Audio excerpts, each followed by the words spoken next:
안녕하세요. 김성학 변호사입니다. 저는 제주 공사대금 변호사로서 수많은 공사대금 사건의 변론을 성공적으로 수행해왔으며 현재 다수의 공사대금 사건을 수임하여 변론하고 있습니다. 건축 리모델링 공사 과정에서 가장 빈번하게 발생하는 분쟁 중 하나가 바로 추가 공사대금 청구 문제입니다.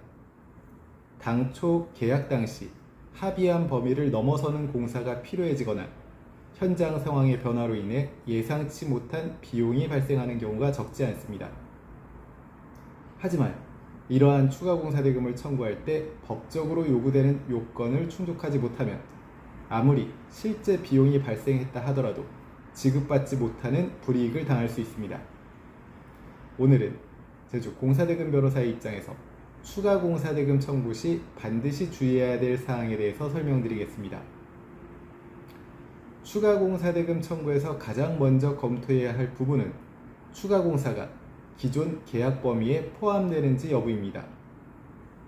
건축주와 시공사 간의 계약서에는 보통 공사 범위가 상세히 기재되는데 여기에 포함되지 않은 작업인지 명확히 확인해야 합니다. 예를 들어 전기설비 공사 계약에 포함되지 않았던 CCTV 설치를 건축주 요구에 따라 추가로 시공한 경우라면 이는 명백히 추가 공사에 해당합니다. 반면에 계약서에 전기 배선 전방과 같이 포괄적 표현이 기재되어 있다면 건축주는 이를 계약 범위에 포함된다고 주장할 가능성이 큽니다.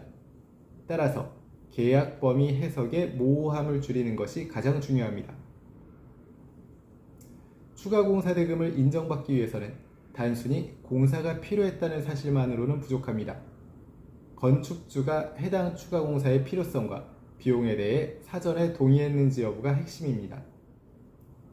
판례 역시 건축주가 구두로 지시했거나 공사 진행 과정에서 묵시적으로 동의했다고 볼 수 있는 정황이 없다면 추가 공사대금 청구를 쉽게 인정하지 않습니다.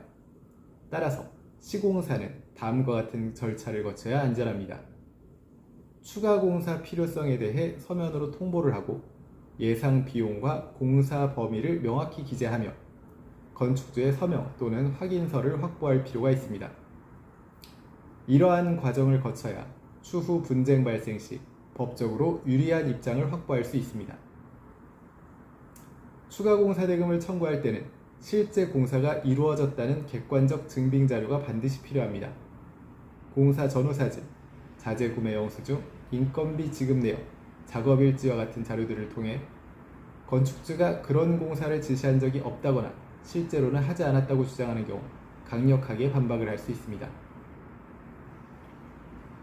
추가 공사대금 청구 사건에서 자주 등장하는 문제는 구두로 합의했느냐 여부입니다. 시공사는 건축주가 현장에서 그거 추가로 해주세요. 비용은 나중에 드리겠습니다. 라고 말했다고 주장하고 건축주는 그런 말을 한 적이 없다고 부인하는 경우가 많습니다. 법적으로는 구두 합의도 유효할 수 있지만 분쟁에서 입증하기란 쉽지 않습니다. 따라서 가능하다면 문자, 이메일, 카카오톡 메시지 등 기록이 남는 방법을 통해 합의를 받아두는 것이 필요합니다.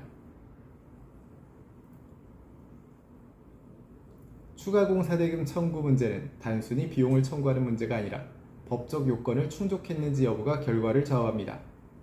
계약 범위를 명확히 하고 건축주의 동의를 서면으로 받아두며 철저한 증빙 자료를 확보하는 것이 무엇보다 중요합니다.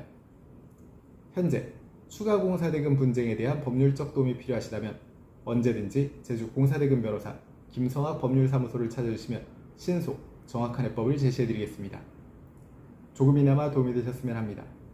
여러분의 권리를 지키고 언제나 신속하고 정확한 해법을 제시해드리는 김성학 변호사입니다. 감사합니다.